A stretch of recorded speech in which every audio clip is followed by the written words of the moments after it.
గుడిసెలు అంటారు కదండి, ఇవి మట్ట గుడిసెల్ని శుభ్రంగా కడిగి చూడండి, ఒక గ్లాస్ మజ్జిగ, కొంచెం ఉప్పు, గ్లాస్ మజ్జిగ పోసి అలా ఒక 10 నిమిషాలు వదిలేయండి. వీటిలోకి కావాల్సిన వస్తువులు ఏమిటో తెలుసుకుందాము. ఒక 3 టమోటాలను కట్ చేసుకోండి, 2 ఆనియన్స్ కట్ చేసుకోండి, ఒక 5 పచ్చిమిర్చి, అంతేనండి. ఒక 50 గ్రాములు చింతపండు నానబెట్టుకోండి. ఒక 2-3 సార్లు కడిగి నానబెట్టుకోవాలి. ఇలా 10 నిమిషాల పాటు మనము మజ్జిగలో నానబెట్టి పెట్టుకున్నాం కదండి ఈ మట్ట గుడిసెల్ని.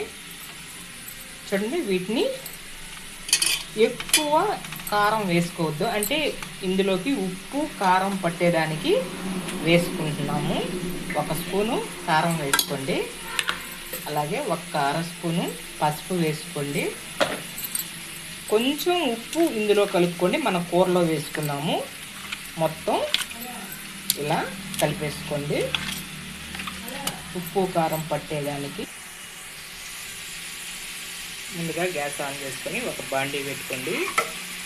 ఈ చేపల కర్రీకి చూడండి, ఆవాలు, జీలకర్ర, ధనియాలు, మెంతులు మార్చకుండా దోరగా వేయించుకుంటే ఈ కూర చాలా టేస్టీగా చాలా బాగుంటుంది.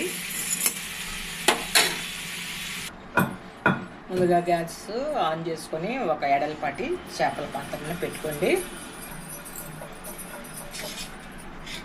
ఇప్పుడు ఆయిల్ వేసుకోండి. చేపల కర్రీ కాబట్టి కొంచెం ఆయిల్ ఎక్కువ పడుతుంది. ఆయిల్ బాగా హీట్ అవ్వనివ్వండి. ఆయిల్ హీట్ అయిన తర్వాత ఆవాలు, మెంతులు, జీలకర్ర వేసుకోండి. పోపు వేగిన తర్వాత ఆనియన్స్, కరివేపాకు వేసుకోండి. ఆనియన్స్ ఇలా డ్రై అయిన తర్వాత ఒక 4 పచ్చిమిర్చి, టమోటాలు వేసుకోండి. టమోటాలు బాగా మగ్గనివ్వండి. ఇలా టమోటాలు బాగా మగ్గిన తర్వాత చూడండి, చేపలు ముందుగా మనం కలిపి పెట్టుకున్నాం కదా, ఆ చేపలని వేసుకోండి. ఇందులో మనం ముందుగా దంచి పెట్టుకున్నాం ధనియాలు, జీలకర్ర, మెంతులు, ఆవాలు, ఆ పొడి కూడా వేసేసుకోండి. మనం ముందుగా చేపలకి ఉప్పు, కారం, పసుపు వేసి కలిపి పెట్టుకున్నామండి. అంటే రుచి కోసం, చేపలు మంచి రుచిగా వచ్చేదానికోసం. ఇప్పుడు స్పైసీగా మీరు చేపల కూర కాబట్టి మరొక 3 స్పూన్లు కారాన్ని వేసుకుంటున్నాను. ముందు 2 స్పూన్లు వేసాం కదండి, తర్వాత 3 స్పూన్లు వేసుకోండి. అలాగే ఇంకొంచెం పసుపు వేసుకోండి. ఉప్పు చూసి వేసుకోండి, మరీ ఉప్పు వేయకండి. మనం ఉప్పు వేసేస్తున్నాం కాబట్టి ఇంకొంచెం ఉప్పు వేసుకోండి.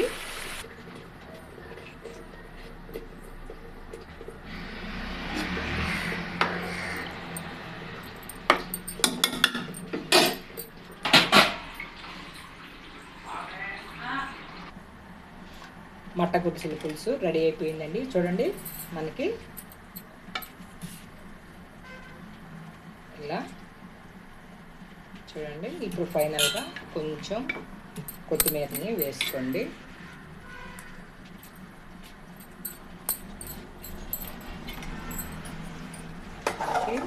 చూడండి, ముక్క అయితే ఎంత గట్టిగా ఉందో.